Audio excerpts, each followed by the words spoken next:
like, share, comment. Bye-bye. See you. Tada. ಉಗುರಿನಲ್ಲಿ ಹೋಗುವಂತ ಚಿಗುರಿಗೆ ಕೊಡಲಿ ಏಕೆ? ಈ ಗಾದೆನಂತೂ ನೀವೆಲ್ಲರೂ ಕೇಳಿರ್ಬೋದು. ಅಂತ ಹೇಳಿದ್ರೆ ಸಣ್ಣ ಪುಟ್ಟ ಸಮಸ್ಯೆಗಳಿರುವಂಥ ಸಂದರ್ಭದಲ್ಲಿ ಅದಕ್ಕೆ ದೊಡ್ಡದಾಗಿ ಸೊಲ್ಯೂಷನ್ ಅನ್ನು ಹುಡುಕ್ಲಿಕ್ಕೆ ಹೋಗಬಾರ್ದು ಅನ್ನೋದೇ ಇದರ ಅರ್ಥ. ನಾವೇನಾದ್ರೂ ಒಂದು ಚಿಕ್ಕ ಗಿಡದಿಂದ ಒಂದು ಚಿಗುರನ್ನು ಮುರಿಬೇಕು ಅಂತ ಹೇಳಿದ್ರೆ ಕೊಡಲಿ ತಗೊಂಡು ಬರ್ತೀವಿ, ನಮ್ಮ ಉಗುರಿನ ಸಹಾಯ ಇದ್ರೆ ಸಾಕಾಗುತ್ತೆ. ಅದೇ ರೀತಿ ನಮ್ಮ ಜೀವನದಲ್ಲಿ ಸಮಸ್ಯೆಗಳು ಬಂದಾಗ ಆ ಸಮಸ್ಯೆಯ ಆಳ ಎಷ್ಟಿದೆ ಅನ್ನೋದನ್ನು ತಿಳ್ಕೊಳ್ಳೋದು ತುಂಬಾ ಒಳ್ಳೆಯದು. ಸೊ ಎಲ್ಲಾ ಸಮಸ್ಯೆಗಳಿಗೆ ದೊಡ್ಡದಾಗಿ ಪರಿಹಾರ ಹುಡುಕಬೇಕು ಅನ್ನುವಂಥ ಅವಶ್ಯಕತೆಗಳು ಇರೋದಿಲ್ಲ. ಸೊ ಇದು ನನ್ನ ಗಾದೆಯ ಸಾರಾಂಶ. ಹಾಗಿದ್ರೆ ವಿಡಿಯೋಕ್ಕೆ ಬರೋದಾದ್ರೆ, ನಾನು ನಿಮಗೆ ಇವತ್ತು ರುಚಿಯಾಗಿರುವಂತಹ ಸ್ಪೆಷಲ್ ಆಗಿರುವಂತಹ ಒಂದು ಟೊಮೆಟೊ ಚಟ್ನಿಯನ್ನು ಮಾಡಿ ಇವತ್ತು ತೋರಿಸ್ತಾ ಇದ್ದೀನಿ. ನಾನು ನಿಮ್ಮ Shweta, welcome to mother's world.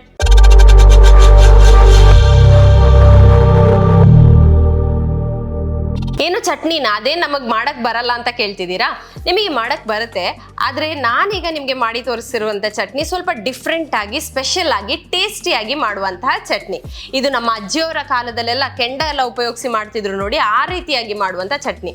ಆದ್ರೆ ಈಗ ಕೆಂಡ ಎಲ್ಲ ಉಪಯೋಗಿಸಕ್ ಆಗಲ್ಲ, ನಾನು ಗ್ಯಾಸ್ ಸ್ಟವ್ ಉಪಯೋಗಿಸಿಯೇ ಮಾಡ್ತೀನಿ. ಯಾರಿಗಾದ್ರೂ ಕೆಂಡವನ್ನು ಉಪಯೋಗಿಸಿ ಮಾಡುವಂತಹ ಅನುಕೂಲ ಇದ್ರೆ ಖಂಡಿತವಾಗಿ ನೀವು ಮನೇಲಿ ಟ್ರೈ ಮಾಡಿ, ಮತ್ತೆ ಟೇಸ್ಟ್ ಹೇಗಿತ್ತು, ಎಕ್ಸ್ಪೀರಿಯನ್ಸ್ ಹೇಗಿತ್ತು ಅಂತ ನನಗೆ ಕಾಮೆಂಟ್ ಮಾಡಿ ತಿಳಿಸಿ. ಸೊ ಹಾಗಾದ್ರೆ ತಡ ಮಾಡದೆ ನಮ್ಮ ಚಟ್ನಿ ಮಾಡೋದು ಹೇಗೆ, ಇದಕ್ಕೆ ಯಾವುದೆಲ್ಲ ಇಂಗ್ರೀಡಿಯೆಂಟ್ಸ್ ಬೇಕು ಅಂತ ನೋಡ್ಕೊಂಡು ಬರೋಣ ಬನ್ನಿ.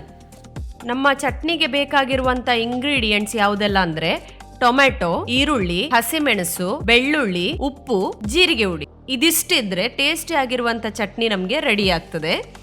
ಇದನ್ನು ಮಾಡೋದು ಹೇಗೆ ಅಂತ ಹೇಳಿದ್ರೆ, ನಾನು ಸ್ಟವ್ ಮೇಲೆ ಈ ರೀತಿಯಾಗಿ ಇಟ್ಕೊಂಡು ಇದರ ಮೇಲೆಲ್ಲ ಟೊಮೆಟೊವನ್ನು ಇಟ್ಕೊಳ್ತಾ ಇದ್ದೇನೆ. ಇಲ್ಲಿ ಟೊಮೆಟೊವನ್ನು ಫ್ರೈ ಮಾಡುವಾಗ ಲೋ ಫ್ಲೇಮ್ನಲ್ಲಿ ಇರಬೇಕು. ತುಂಬ ಜಾಸ್ತಿ ಇಟ್ಕೊಂಡು ಸುಟ್ಟಾಕಬೇಡಿ. ಮತ್ತು ಅದು ಒಂದು ಕಡೆ ಆಗುವಾಗ ಅದನ್ನು ತಿರುಗಿಸ್ತಾ ಇರಬೇಕು, ಫ್ಲಿಪ್ ಮಾಡ್ತಾ ಇರಬೇಕು.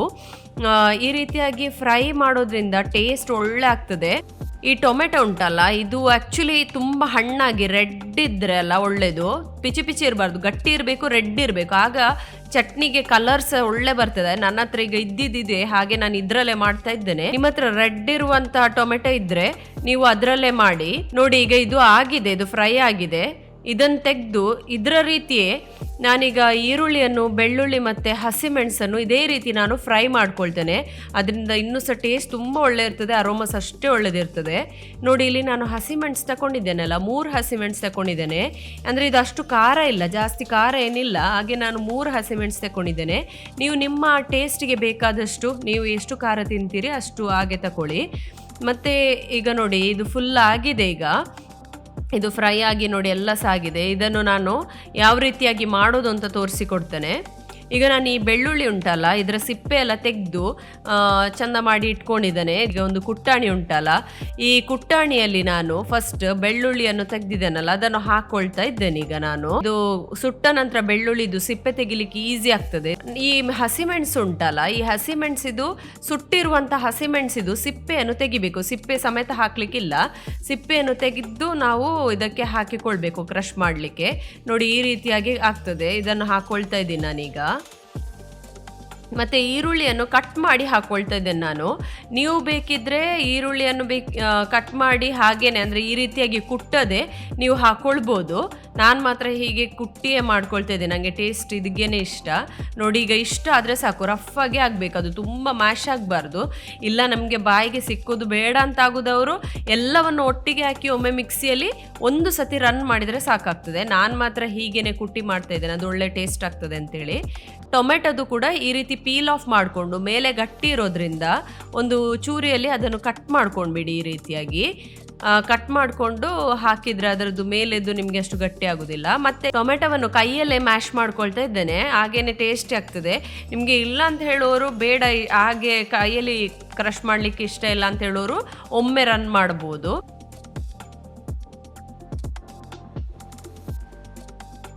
ಈಗ ನಾನು ಮ್ಯಾಶ್ ಮಾಡ್ಕೊಂಡಿರುವಂಥ ಈರುಳ್ಳಿ ಮತ್ತು ಬೆಳ್ಳುಳ್ಳಿಯನ್ನು ಇದಕ್ಕೆ ಮಿಕ್ಸ್ ಮಾಡ್ತಾ ಇದ್ದೇನೆ ಈಗ. ಮತ್ತು ರುಚಿಗೆ ತಕ್ಕಷ್ಟು ಉಪ್ಪು ಹಾಕ್ಕೊಂಡಿದ್ದೇನೆ. ಮತ್ತು 1 ಸ್ಪೂನ್ ಆಗುವವರೆಗೆ ಜೀರಿಗೆ, ಇದು ಹುರಿದಿಟ್ಟಿರುವಂಥ ಜೀರಿಗೆಯನ್ನು ಪೌಡ್ರ್ ನಾವೇ ಮನೆಯಲ್ಲಿ ಹುರಿದು ಪೌಡರ್ ಮಾಡ್ಕೊಂಡಿರುವಂಥದ್ದು. ಇದು ಸಹ ಒಳ್ಳೆ ಟೇಸ್ಟ್ ಮತ್ತು ಅರೋಮಾ ಕೊಡ್ತದೆ.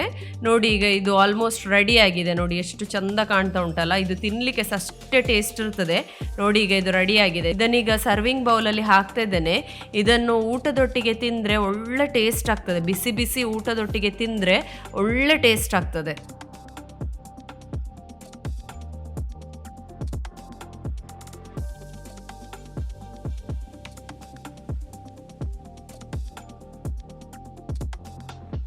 ನೋಡಿದ್ರಲ್ಲ, ಈ ಟೇಸ್ಟಿ ಆಗಿರುವಂಥ ಟೊಮ್ಯಾಟೊ ಚಟ್ನಿ ಮಾಡೋದು ಎಷ್ಟು ಈಸಿ ಅಂತ ಹೇಳಿ.